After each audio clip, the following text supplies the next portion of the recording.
Hello everyone. Today we are going to discuss gender sensitization and more importantly why it has been included in your syllabus. As undergraduate students, you might be wondering why should we study gender when we are supposed to focus on our core subjects? That's a very valid question. There are several reasons why the subject is important.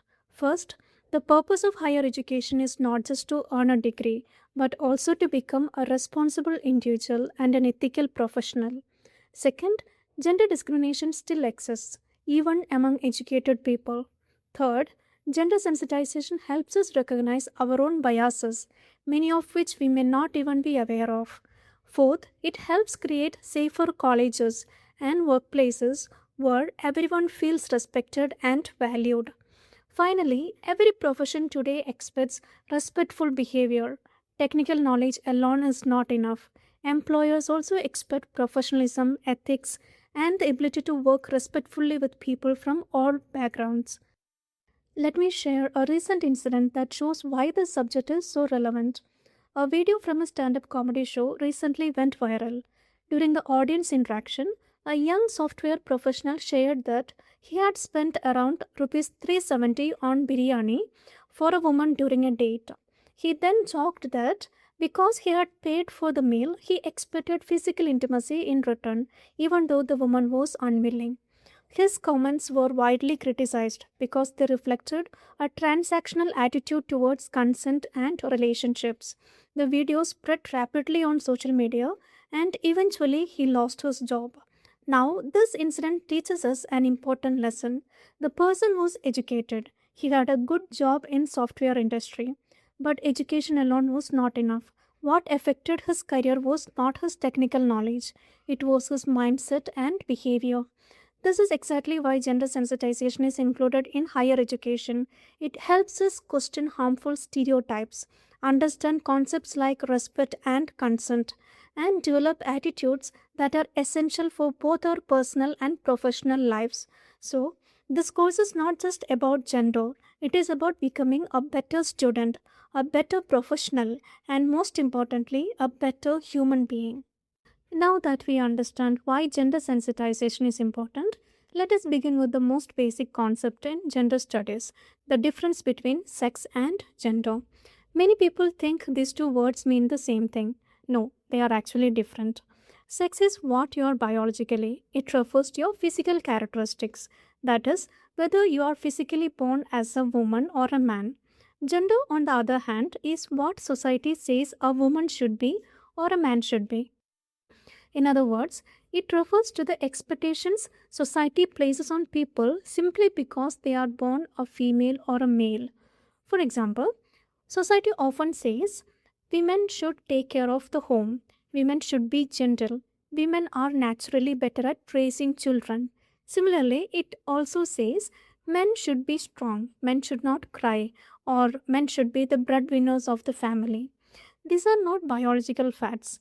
A baby boy is not born knowing that he should be strong or that he should not cry. Similarly, a baby girl is not born knowing that she should be gentle or take care of the house. These are expectations created by society. A simple way to remember this is sex is what you are biologically, gender is what society says you should be. Now, why is this distinction important? Because the expectations we repeatedly hear from the childhood gradually become our beliefs. Psychology calls this the Pygmalion effect. When people are constantly told what they are or what they are capable of, they often begin to believe it and behave accordingly. This is exactly how society slowly shapes our gender roles and gender expectations. In the previous session, we learned what gender is and how it is created by the society. But have you ever wondered when these expectations begin? The answer is from the very day we are all born. No child is born believing that boys should behave in one way or the girls in another way. These ideas are gradually learned from the people and the environment around us. The first influence is our family. Think about it. Even before a baby can speak, we often choose blue clothes for boys and pink clothes for girls. Boys are usually gifted toy cars, cricket bats, or robots, while girls are often given dolls, kitchen sets, or teddy bears. As children grow up, boys may hear, be brave, don't cry, while girls are often told, sit properly, help your mother, or be polite. Without realizing it, children begin to think, this is how it is, right? They don't question it, they just accept it and believe this is the way it is. The second influence is school. Think about your own school days. Who was usually encouraged to play football, cricket, or other outdoor games? Mostly the boys. Who was often encouraged to participate in dance, cultural programs, or anchoring? Mostly the girls. Of course, this doesn't happen everywhere, and things are changing today. But many of us have seen these patterns while growing up. The third influence is the media. The movies we watch, the advertisements we see, and even social media often portray men and women in certain roles. When we repeatedly see the same images, we slowly begin to accept them as normal. The fourth influence is our culture and traditions. Every society has certain expectations about how men and women should dress, how they should behave, speak, or even choose their careers. Since these expectations are passed on from one generation to the next, they often become part of our everyday reality, and we never question them. Finally, our friends and society also shape our behavior. As teenagers, we all want to fit in. So, if our friends say that's not for boys or girls don't do that, many of us change our behavior accordingly simply to avoid being judged or simply to avoid being left out. So, gender roles are not something we are born with, they are learned gradually through our family, school, media, culture, friends, and society. And this is the most important point to remember. If gender roles are learned, they can also be unlearned. Once we become aware of them, we can question them and choose what is right instead of simply following what society expects. So far, we have understood that gender roles are expectations created by society. But what happens when these expectations are repeated for generations without being questioned? They gradually become gender stereotypes.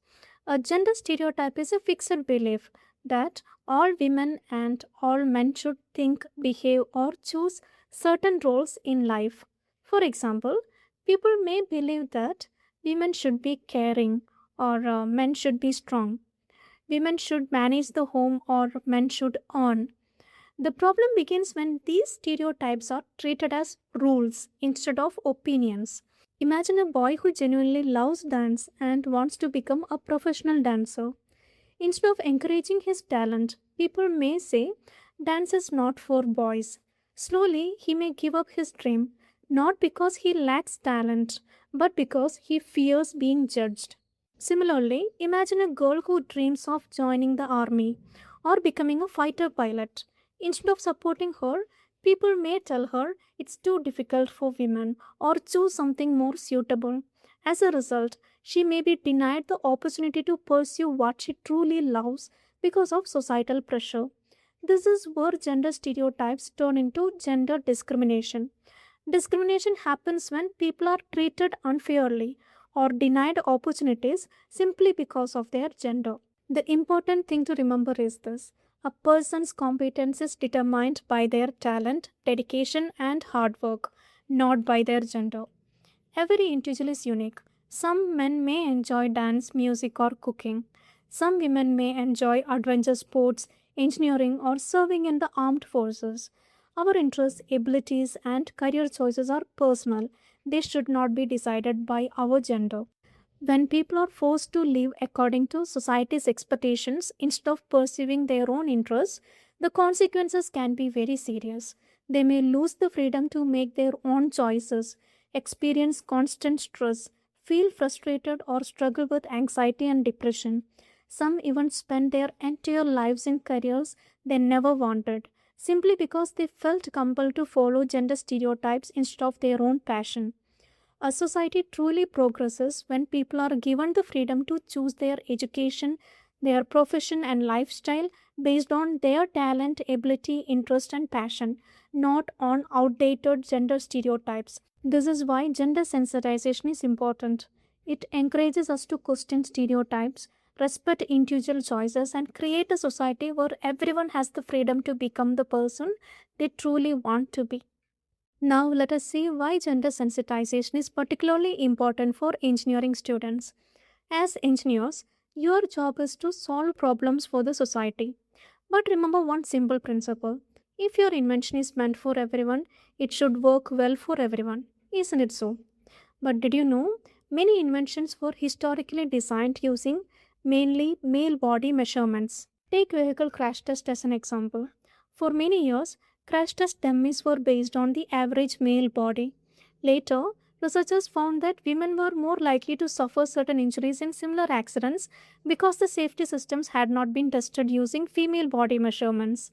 Let us look at another example.